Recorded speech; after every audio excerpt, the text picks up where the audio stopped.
महागायत्री देव्यै नमः। श्री संतान नागेंद्र स्वामिने नमो नमः।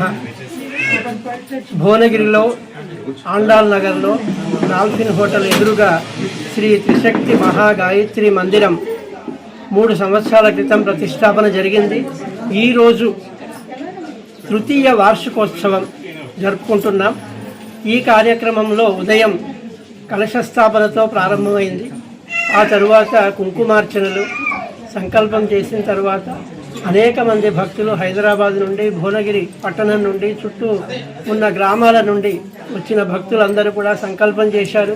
ప్రత్యేకించి హైదరాబాద్ నుండి లలితా సహస్రనామ పారాయణ బృందం చేత సామూహిక పారాయణం జరిగింది. ఆ తర్వాత స్థాపిత దేవతా హవనము, నాగేంద్ర స్వామి యొక్క హవనము, నవగ్రహ హోమము, ఆ తర్వాత పూర్ణాహుతి కార్యక్రమం కూడా జరుపుకున్నాం.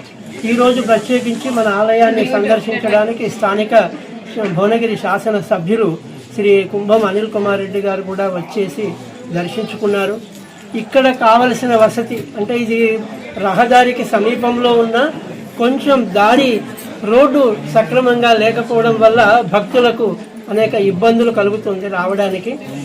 అందువల్ల ఈ రోడ్డు సౌకర్యాన్ని కల్పించాలని మన ట్రస్ట్ సభ్యులు గౌరవాధ్యక్షులు వెంకటేశ్వరరావు గారు, డాక్టర్ రాధాకృష్ణమూర్తి గారు, భాస్కర్ రావు గారు, సత్యనారాయణ గారు అందరూ కూడా వినతి పత్రం శాసనసభ్యులు గారికి సమర్పించడమైంది. వారు కూడా సానుకూలంగా స్పందించారు. వీలైనంత తొందరగా ఆ రోడ్డు మరమ్మతు చేయిస్తాన్నారు, రోడ్డు వేయిస్తానన్నారు. అలాగే రాత్రిపూట అసౌకర్యం కలగకుండా వీధి లైట్లు కూడా ఏర్పాటు చేయిస్తామన్నాడు. ఇక్కడ అన్నిటికంటే సంతాన నాగేంద్ర స్వామి సహిత త్రిశక్తి మహాగాయత్రి ఉండడం ఈ ప్రాంతంలో ఇంతవరకు 3 సంవత్సరాలలోనే గొప్ప మహిమలు, అనేక మంది భక్తులకు అనేక విధాలుగా అనుభూతులు జరిగినాయి. వారందరూ కూడా ఇప్పుడు ప్రత్యక్షంగా ఇక్కడ ఉన్నారు.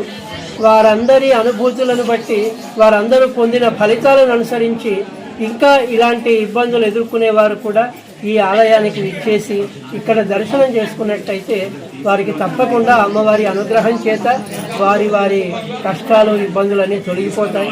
అంతేగాక ఇక్కడ ఈ గాయత్రి దేవాలయంతో పాటు, మందిరంతో పాటు ధ్యానప్రస్థం అని ప్రత్యేక ధ్యాన మందిరం ఏర్పాటు చేయబడింది. ప్రశాంతత కొరకు, మానసిక శాంతి కొరకు, మనశ్శాంతి కొరకు, అలాగే ఆరోగ్యం కొరకు ఇక్కడ ప్రత్యేక శిక్షణ ఇవ్వబడుతుంది. ఉచిత సేవా కార్యక్రమాలే ఉంటాయి. ఈ ధ్యాన మందిరంలో మీరు ఎప్పుడైనా ముందుగా సంప్రదించి వచ్చినట్టయితే పిల్లలకు విద్యాభ్యాసం గురించి, అద్భుత జ్ఞానశక్తి పెరగడం గురించి, వృద్ధులకు మనశ్శాంతి కోసం